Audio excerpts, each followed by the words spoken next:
dia tidak sholawat. Dia sholawat bukan karena cinta Rasul, tapi karena cinta fulus. Maka yang menjadi murid saya haram sholawat karena fulus. Yang istifadah mengambil ilmu daripada kajian-kajian kami, tidak pantas lagi mengatakan itu. Malu kepada Rasulullah SAW. Kalau sholawat karena Rasulullah pantas disolawati. Jika zikir karena Allah pantas diingat, bukan karena pengen dapat pahala lagi. Jadi mulai detik ini, pagi ini, jangan lagi amalkan amal-amalan. Kalau mau beli rumah, sholawat sekian. Bukan begitu cara memahaminya. Boleh amal begini, tapi dengan niat yang diganti. Allah tidak mau terbersit di kalbu kekasihnya sesuatu yang mengganggunya. Ya Allah, jika ini menggangguku, wujudkanlah dia, dan jangan jadikan dia penghalang antara aku dan engkau. Allah wujudkan dalam waktu yang dia mau dan tentukan, bukan di waktu yang kita mau dan tentukan. A'udzu billahi minasyaitonir rajim. Bismillahirrahmanirrahim.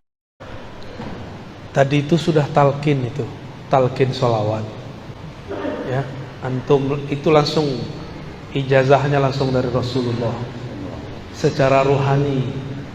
Karena saya belajar hadis, dalam ilmu hadis tidak terima riwayat kecuali ketemu fisik, tapi ini ketemu rohani. Terjawab pertanyaan kedua. Jadi suatu saat ada orang aliran sesat datang kepada saya. Dia mengaku imamnya adalah Imam Mahdi. Hari Jumat, saya kemudian sebelum sholat, saya sholawat mengadu kepada Rasulullah. Kenapa saya gelisah? Gelisahnya bukan main. Saya nggak pernah segelisah itu. Dulu punya masalah apa saja tidak ada gelisah. Ini gelisahnya bukan main. Sebelum Jumatan, saya kemudian menyapa Rasulullah. Allahumma salli ala Sayyidina Muhammad. Assalamualaikum ya Rasulullah. Assalamualaikum ya Habibullah. Assalamualaikum ya Sayyidi ya Rasulullah. Begitu terus saya baca.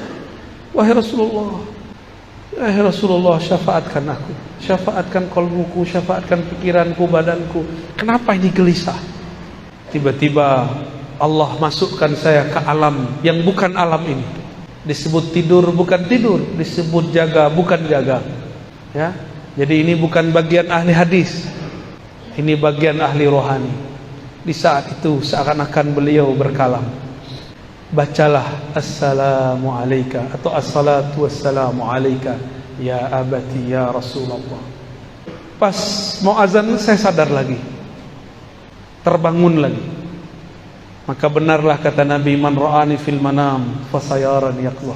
Saya yang bermimpi ketemu aku akan bertemu aku dalam keadaan jaga. Disebut jaga mimpi, disebut mimpi kok terasa jaga. Alhamdulillahirabbil alamin. Tapi ingat, saya bukan orang suci. Kan tadi tanya ya, saya sebenarnya malu menceritakan ini. Ya, nanti ada orang hasad bilang, Ustaz, gak boleh cerita mimpi. Mana dalilnya? Mana dalil gak boleh cerita mimpi? Gak ada dalilnya. Tapi jangan terlalu berlebihan dengan mimpi. Biasa aja ya. Orang mimpi belum tentu dia wali. Sebagaimana yang tidak mimpi belum tentu tidak wali. Ya, paham? Jadi mimpi itu terjemahan dari alam sadar. Kita ini punya kesadaran alam bawah sadar. Dia sadar tapi di alam bawah sadar. Ini ternyata maksud kalam Nabi. Bainama ana naimun wal yaqazah. Antara aku tidur dan bangun, itu disebut alam bawah sadar. Nabi sudah sebut istilahnya 14-15 abad yang lalu. Ahli psikologi baru menemukan istilahnya sekarang. Mereka sebut trans. Tapi mereka pun bingung trans itu apa. Karena trans yang mereka tahu cuma Trans Jakarta, Pontianak, Singkawang. Allahumma salli ala Sayyidina Muhammad. Apa makna daripada Bismillahirrahmanirrahim? Apakah bi dengan nama atau atas nama? Ini teori dulu ya, pakai ilmu nahu sorof. Jangan sarap ya. Nahu, ilmu nahu. Dalam ilmu gramatikal bahasa Arab, ada yang disebut huruf jar atau huruf khafat, huruf yang membuat kata setelahnya berbaris di bawah. Ismun masuk ba bismi, masuk ba bismi. Huruf jar itu saling mewakili makna satu sama lain. Ini contoh. Sebelum masuk basmalah ada ba tapi bukan di bismillah, di ta'awuz. A'udzu billahi minasy syaithanir rajim. A'udzu billah. Aku berlindung bi. Apa arti bi di situ? Kita terjemahin biasanya apa? Aku berlindung kepada Allah atau dengan Allah? Kepada. Maka bi bermakna ila atau ala. Maka huruf jar saling mewakili makna satu sama lain. Contoh, apa tuh lafaz kalau lagi kita baca sholawat? Bibakkata. Ada satu lafaznya. Ente ngantuk. Bibakkah, bi diartikan fi. Bi dengan tapi diartikan fi. Wulidtu bi Makkata, aku dilahirkan bukan dengan Mekah tapi di Mekah. Sudah berapa arti ba? Sudah 2. Ya. Maka bismillah ini bismillah apa? Ulama kita mengartikan ini ba isti'anah, ba minta tolong. Ada yang mengartikan ini ba istizan, minta izin. Ada macam-macam ba. Ada yang mengartikan fi, dalam nama Allah, dengan nama Allah. Lebih tinggi mana orang yang bawa nama atau di dalam nama? Nama tidak pernah terpisah dari yang punya nama. Ini Ar-Razi, ya ini badannya. Maka saya yang di dalam nama Ar-Razi itu. Namun kita ini bukan Allah. Maka tidak boleh mengatakan dengan atau di dalam nama Allah, aku di dalam Allah, Allah di dalam aku. Itu ajaran sesat. Berarti dia mengatakan dirinya bersatu dengan Allah. Itu pun tidak boleh. Akidah Ahlus Sunnah melarang itu. Itu akidah orang-orang sesat. Kita bertasawuf kaedahnya harus akidah Ahlus Sunnah wal Jamaah. Tidak boleh keluar satu jengkal pun tidak boleh keluar, satu jari pun tidak boleh keluar. Keluar zindik, keluar zindik.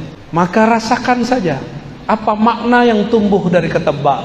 Bismillah, dengan nama, atas nama, kepada nama. Atau boleh dalam rahasia nama, boleh. Saya kalau bawa surat dari Pak Wakil Bupati, Wakil Wali Kota, atau Gubernur, atau Presiden, atau pimpinan, saya datang ke instansi, bawa stempel, diterima atau tidak? Pasti diterima. Kenapa? Ada stempelnya dengan atau atas nama pemimpin.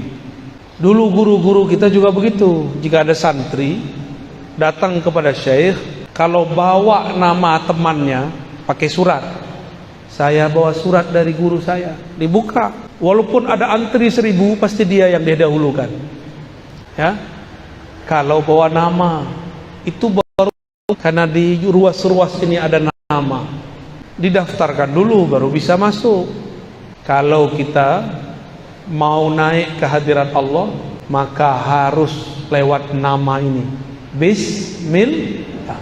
Di manakah nama Allah? Allah pancarkan.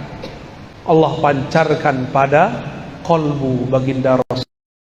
Dan ini tidak ada pada zikir-zikir yang lain. Hanya ada pada zikir sholawat.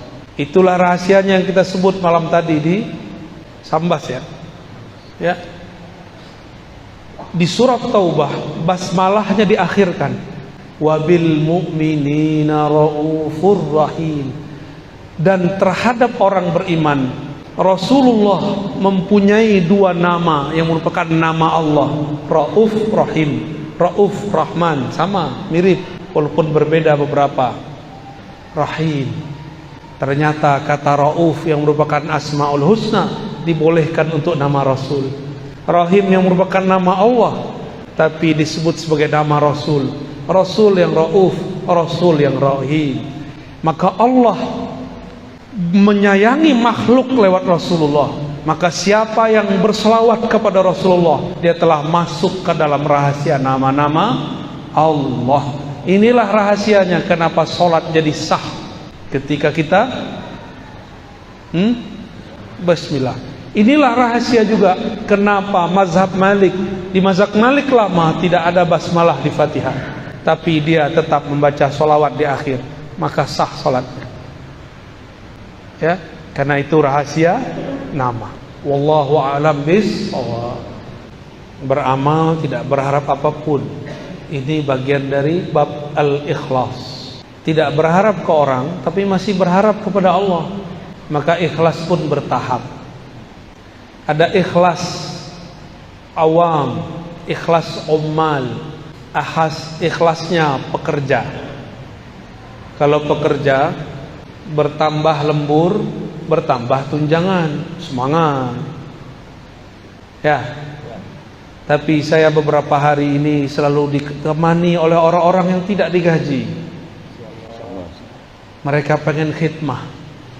Mereka tidak cari lemburan di dunia. Mereka ini lembur-lembur akhirat. Ingin dapat bonus di sisi Allah. Apa bonusnya? Ridha Allah. Kalau surga terlalu biasa diminta. Tapi kalau minta ridha Allah, yang punya surga pun kita dapat temui. Maka ikhlas pertama, ikhlas minta pahala. Beramal karena ingin dapat pahala. Kalau tidak ada pahala, dia tidak beramal. Kalau tidak ada ustadz mengatakan 1 sedekah dilipat ganda jadi 10, kalau ustadz tidak bilang begitu, dia tidak beramal. Jika tidak ada ustadz mengatakan sholat duha memudahkan rezeki, maka dia tidak sholat duha. Jika tidak ada kiai mengatakan sholawatlah engkau rezekimu datang sendiri, dia tidak sholawat. Dia sholawat bukan karena cinta Rasul, tapi karena cinta fulus. Maka yang menjadi murid saya haram sholawat karena fulus. Yang istifadah mengambil ilmu daripada kajian-kajian kami, tidak pantas lagi mengatakan itu. Malu kepada Rasulullah SAW. Kalau sholawat karena Rasulullah pantas disolawati. Jika zikir karena Allah pantas diingat, bukan karena pengen dapat pahala lagi. Belajar-belajar jadi ahli ma'rifat. Ahli ma'rifat beramal bukan karena pahala. Kita punya kawan, ada kenalan, beda. Kalau kenalan mendekat karena pengen sesuatu. Karena yang ini politisi, pejabat, dia mendekat supaya proposalnya diterima. Kalau lagi butuh, dia telepon, dia kunjungi, dia puji, dia traktir. Kalau lagi nggak perlu, dia tinggalkan.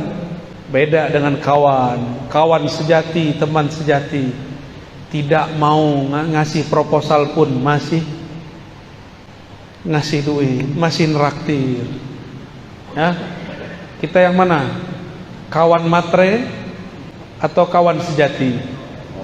Umat matre atau umat sejati? Umat hamba matre atau hamba sejati? Hamba sejati yang menghambakan dirinya kepada Allah karena memang dirinya hina, Allah maha mulia. Ya, jadi mulai detik ini, pagi ini, jangan lagi amalkan amal-amalan. Kalau mau beli rumah, sholawat sekian.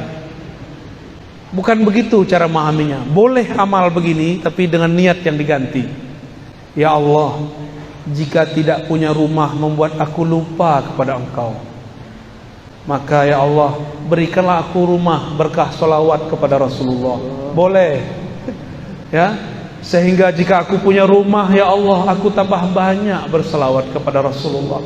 Itu Allah kabulkan langsung tuh kalau antum benar. Karena Allah pencemburu. Allah pencemburu. Allah tidak mau terbersit di kalbu kekasihnya sesuatu yang mengganggunya. Ya Allah, jika ini menggangguku, wujudkanlah dia dan jangan menjadikan dia penghalang antara aku dan Engkau.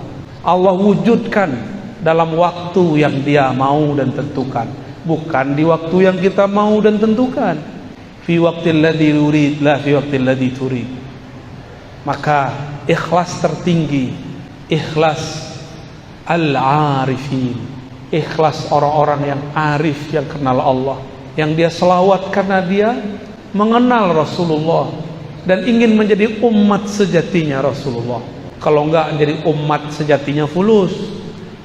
Dan orang-orang yang berwirid karena pengen menarik rezeki, dia akan lelah setiap hari. Karena nunggu-nunggu, saya sudah zikir, kenapa tidak ada rezeki yang ketarik? Ya, yang paling lucu datang ke seorang ustadz plus dukun, uskun. Kata si ustadz, baca ini rezekimu lancar. Tapi ustadznya rezekinya mandek. Datang ke ahli zikir, ngasih sholawat supaya engkau punya mobil, dia enggak punya mobil. Main-main namanya itu ya. Itu membuat kita syak. Jangan. Sekarang salawat hanya untuk Rasulullah sallallahu alaihi, zikir hanya untuk ridha Allah subhanahu wa ta'ala. Jadi silakan saudariku dinaikkan ikhlasnya. Tadi ikhlasnya sudah bagus, tidak berharap ke makhluk, sekarang berharap kepada Khalik. Apa yang diharapkan bukan hal-hal yang fisik, tapi hal-hal yang bersifat rohani. Rohani intinya rahmatullah, kasih sayang Allah. Kalau sudah kasih, berapapun kita beri. Ya, Allahu a'lam bissawab. Jasad ini perangkat, yang mengendalikan adalah raja. Rajanya kolbu.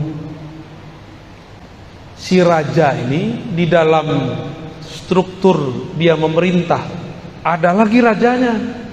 Ada raja di atas raja. Itulah fuad. Si fuad inilah yang menggerakkan, memutuskan, kamu begini, kamu begitu. Kolbu itu berubah-ubah. Sumyal qalbu litaqallubih. Disebut kolbu karena dia berubah-ubah. Tapi kalau sudah menjadi fuad, dia punya pendirian. Dia punya pendirian, ya. Dia punya yang disebut dalam bahasa Arab mauquf atau mauqif, tempat dia berpendirian. Wala taqafu ma laysa laka bihi ilm. Jangan engkau berwukuf, berpendirian terhadap yang engkau tidak punya ilmunya. Maka ilmu itu ada di fuad. Karena inna sam'a wal basara wal fuada, sesungguhnya sama, basar, fuad, semuanya akan ditanya, diminta pertanggungjawaban. Mas'ula, ditanya oleh Allah subhanahu wa ta'ala. Jadi fuad ini yang membuat keputusan di dalam kolbu. Tapi si fuad bisa memutuskan karena ada otaknya. Otaknya fuad, otak dari otaknya kolbu disebut lub. Lub itu inti. Berarti apa? Inti. Maka orang-orang yang mempunyai spirit ini disebut ulul albab. Dan ini lebih tinggi dari profesor, lebih tinggi dari filsuf. Dia berbicara jauh ke depan. Maka mereka bisa memprediksi kalam-kalamnya karena dia berbicara dengan lub. Kata-katanya berlaku sampai beberapa abad ke depan. Seperti imam-imam mazhab yang 4. Mereka berfatwa sesuatu yang baru cocok untuk zaman ini. Contoh, Imam Abu Hanifah mengatakan zakat fitrah boleh dengan yang senilai dengan beras atau gandum, makanan pokok. Coba saya tanya bapak ibu nih, dikasih beras dan kasih fulus, pilih mana? Jujur, dikasih beras apa fulus? Matre semua ya. Ibu-ibu dikasih beras, dikasih duit, pilih mana? Hah? Beras kalau mama. Enggak, ibu-ibu jawabnya lain. Yang ngasih beras aja lah. Suami maksudnya. Itu kalam dikalamkan abad kedua.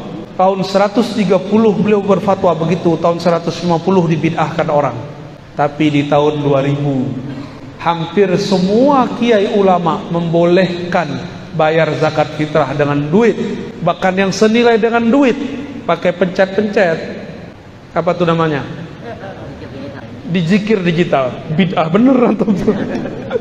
Ya, itu yang ngomong Imam Abu Hanifah. Abad kedua dia berbicara, 12 abad setelahnya baru terang benderang dia berbicara dengan lubnya. Lain dengan Imam Syafi'i. Imam Syafi'i berbicara dengan ruhnya. Kata beliau, wajib baca Fatihah dalam salat, mau imam mau makmum, karena munajat kepada Allah tidak dapat diwakilkan. Jadi Allah kasih anugerah lub kepada Abu Hanifah, agunah ruh kepada Imam Syafi'i, ma'rifatur ruh. Semuanya dapat ilmu ini, tapi yang mereka sampaikan ini beda-beda ilmu. Innan nafsa la ammaratun bisu. Panjang itu, bisu. Karena emang su itu panjang. Sesungguhnya nafs, jiwa, diri, punya diri ini yang zahir. La, pakai la di situ sungguh, bukan la tidak. Disebut lam taukid, sungguh. Ammarah, bukan amarah. Ammarah berarti banyak memerintah, banyak mendorong, banyak mengajak kepada su. Tuh panjangan. Su artinya keburukan. Dalam keburukan ada keburukan, setelah keburukan ada lagi efek dari keburukan. Maka tidak ada satu maksiat kecuali berimbas kepada maksiat berikutnya, terus bertali-tali. Dan ini pemutusnya cuma satu, illa, kecuali man rahima rabbi, kecuali yang disayangi oleh Allah. Rahmat Allah turunnya ke dalam kalbu saat seseorang anak kecil wafat. Keluarga Rasulullah, cucunya wafat, Nabi menangis. Sahabat bertanya, jadi sahabat ini dulu kaku-kaku awalnya, Nabi lah yang melembutkan kalbu mereka. Kata sahabat ini, ya Rasulullah, apa-apa ini, kenapa engkau nangis? Ini namanya niyahah. Apa itu niyahah? Meratap. Lalu Nabi mengatakan, lah bukan, ini rahmatun, itu rahmat kasih sayang. Wada Allah telah letakkan, tempatkan, masukkan, titipkan, pancarkan fi qulubi man syaa min ibadihi, di kolbu yang dia kehendaki. Kau tidak dapat, aku dapat. Maksud Rasulullah itu rahmatan lil, maka ujung rambut sampai ujung kakinya rahmat, karena dari kolbunya ada rahmatullah.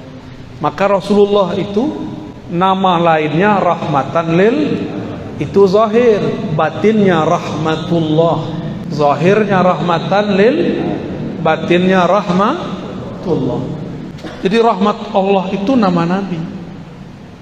Allah berkalam ke surga, wahai surga, biki arhamu ibadi, dengan engkau aku menyayangi makhluk-makhlukku. Dan surga hanya dibuka dengan jari-jari Rasulullah, fingerprintnya Rasulullah. Nabi taruh tangannya, terbukalah 8 pintu surga, terbukalah semuanya. Jadi bapak ibu ini beramal mau 1000 kali lipat, 1.000.000 kali lipat, tapi kalau tidak sholawat tidak dibuka. Gak syahadat kepada Rasul gak dibuka, karena surga hakiki ada di kolbu Rasulullah. Baiti jan, bait di situ bukan rumah fisik, bait itu kolbu. Baiti jannati, kolbuku itulah surgaku. Maka kalau ingin mensurgakan rumah, bukan dengan mengarab-arabkan isi rumah. Welcome diganti, ahlan bikum, ahlan wa sahlan, marhaban. Itu bahasa Arab. Taruh bahasa Arab itu di kolbu, taruh maknanya di dalam kolbu, maka di kolbumu ada rahmatullah. Hanya orang-orang yang di kolbunya ada cinta kepada Allah dan Rasulullah, ada nur rahmah, maka pasti dia sayang hatta kepada musuh-musuhnya. Ya, kita hadir pagi ini karena rahmatnya Rasulullah SAW. Maka kita boleh mengatakan laulaka ya sayyidi, ya abati, ya Rasulullah, ma arafna Allah. Kalau bukan karena engkau wahai ayahanda ruhani kami, wahai ayah ruh kami, kami tidak akan kenal siapa yang kami sembah. Jazallahu anka ya sayyidana ya Rasulullah. Semoga Allah membalasimu, mengangkat derajatmu, meletakkan engkau pada maqam mahmud, maqam yang mana dengan maqam itu engkau memberi syafaat kami. Amin ya rabbal alamin. Jadi bagaimana cara supaya rahmah? Kenali rahmahnya Rasulullah. Maka jika ada kelompok mengatakan ikut Nabi, ikut sunnah Nabi tapi tambah keras, mungkin dia belum mengenal sang Nabi, dia baru mengenal hadis Nabi.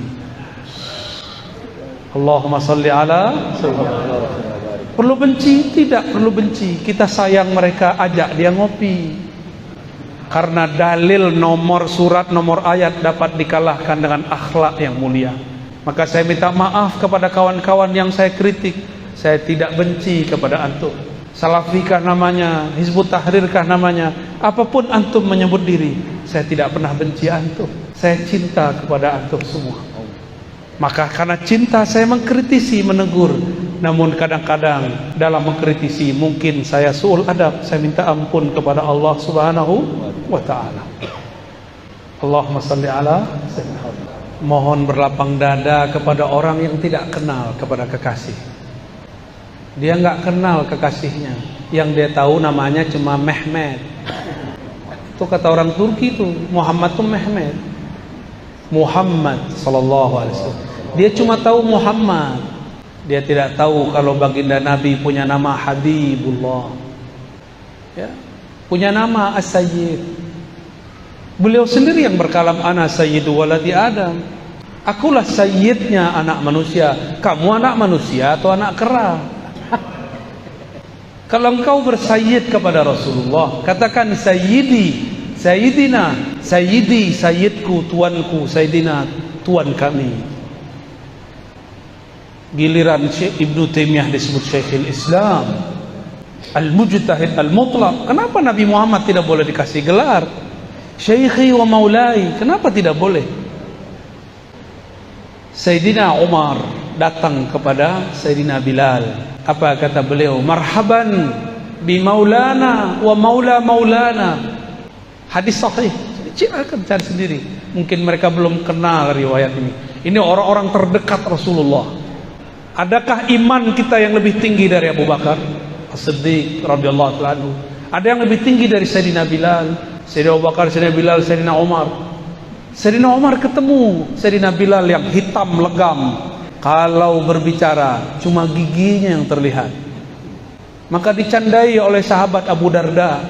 Ya Aswad, oi kerling, oi tam. Bilal enggak terima. Saya hitam, tapi jangan panggil saya hitam. Ngadu kepada Rasulullah karena beliau ayahanda ruhani mereka. Rasulullah sidang Abu Darda. Fika syai'un minal jahiliyah. Di dalam dirimu masih ada jahiliyah. Padahal beliau seorang sahabat. Apalagi kita. Maka orang-orang yang ngejek, suka ngejek-ngejek, ustadz kita diejek sama dia. Disebut sesat, ahli bid'ah, zindik. Ya, saya nggak tersinggung Pak. Saya cuma sedih melihat enteng aku ikut Rasul, tapi jauh dari akhlak Rasulullah SAW. Inna fikum syai'an bal asya' minal jahiliyah. Di dalam diri kalian masih banyak jahiliyah. Ciri-ciri suka merendahkan orang, suka mengata-ngatai, melabeli orang dengan kata-kata sesat, kata-kata zindik. Apalagi ada yang tahu gelar saya di sana, di alam YouTube? Hah? Subhat. Udah wajah antum dan aneh. Lebih subhat wajah aneh mah. Subhat. Apalagi? Khurafat, dongeng, ya. Saya nggak tersinggung Pak. Saya cuma malu. Orang kok ngaku ikut sunnah Nabi, manhaj Rasul, manhaj salaf, tapi kok akhlaknya jauh dari salafus saleh. Nggak ada salaf begitu. Salafnya salaf sahabat Nabi. Ketika ada seorang sahabat cuma mengolok-olok, belum menghina, ini menghina. Sahabat cuma mengolok-olok. Datanglah Sayyidina Umar. Sayyidina Umar mengatakan, anta maulana, engkau tuan kami, sayyid kami. Wa maula maulana, dan tuan yang dimerdekakan oleh tuan kami. Dulu ternyata Bilal itu budak, dimerdekakan oleh Abu Bakar As-Siddiq. Abu Bakar dipanggil oleh Sayyidina Umar Maulana. Maka Maulana ini bisa kepada Allah, bisa kepada Rasul, bisa kepada guru. Ya, gimana? Ada semua. Datang Sa'ad bin Mu'az, hadis Sahih Bukhari, hadis Sahih Al-Bukhari. Antum percaya Sahih Bukhari nggak? Kalau aneh percaya, tiap hari. Dulu kita 15 tahun bolak-balik. Sa'ad bin Mu'az ketika datang, dia ini seorang guru hakim, qadhi di kampungnya, dan sangat adil.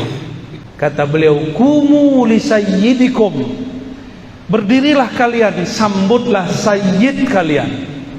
Nabi melihat anaknya, cucunya Al-Hasan Al-Husain alaihimassalam sedang bergelut asik bermain. Lucunya Sayyidina Al-Hasan, indahnya Sayyidina Al-Husain. Kata Nabi, huma syabab, huma sayyida syababil jannah. Mereka berdua ini sayyida, sayyid, pemuda-pemuda surga. Nanti di surga nggak ada orang sumuran antum, ada sumuran aneh. Nggak ada sumuran Pak Kiai, adanya sumuran aneh Pak Kiai 33 sampai 35. Ya, mohon maaf yang sudah agak tua ya. Seumuran Nabi Isa diangkat 33 tahun lebih kurang. Seumuran itu umur puncak orang mulai menapaki jalan spiritual rohani. Baru nanti kematangannya sampai di umur 40 secara fisik. Tapi Nabi Isa sudah 40 di umur 30-nya. Maka jangan tertipu oleh angka-angka. Angka itu cuma hitungan badan. Angka sejati adalah kedekatan engkau kepada Allah Subhanahu wa ta'ala. Jika Sayyidina Al-Hasan Husain disayyidkan Nabi, Sa'ad bin Mu'az disayyidkan Nabi, Sayyidina Bilal seorang budak azan disayyidkan Nabi, Abu Bakar disayyidkan oleh sahabat-sahabat, maka Nabi Muhammad Sayyidus Sadah, Sayyidul Habaib, Sayyiduna Sayyidul Alamin, penghulu alam semesta. Kalau dia kurang kenal, kita maklumi. Maka saya katakan Pak Kiai, wa'arid anil jahili, jangan layani orang-orang tidak mengerti. Itu bahasa halusnya. Mau bahasa kasarnya? Ini tafsir kekerasan. Wa'arid anil jahili, janganlah engkau melayani orang-orang yang jahil, bodoh, jahil murakkab. Saya ambil yang pertama aja ya. Itu sisi kegelapan saya. Demikian Bapak Ibu yang dimuliakan Allah, semoga Allah meridhoi yang hadir. Semoga Allah menjadikan kita betul-betul hamba sejati. Semoga ruhaniah Rasulullah menerima kita sebagai anak-anak ruhaninya. Ala hazinniya wa likulli niyatin salihah. Salatu wassalamu alayka ya abati ya abana ya abal arwah ya sayyidana ya Rasulullah. Al-Fatihah. Ar-Rahman. Iyyaka na'budu wa iyyaka nasta'in. Shiratal ladzina an'amta 'alaihim ghairil maghdubi 'alaihim waladdallin. Amin. Ini yang dapat saya sampaikan. Enggak kuat saya doa, Pak. Ya, mohon maaf enggak kuat doa ini. Kalau doa bisa tumbang-tumbang nanti ya. Nanti Bapak yang susah nanti yang urus saya. Mohon maaf jika ada salah dan kurangnya. Salam cinta dari saya semua. Assalamualaikum warahmatullahi wabarakatuh.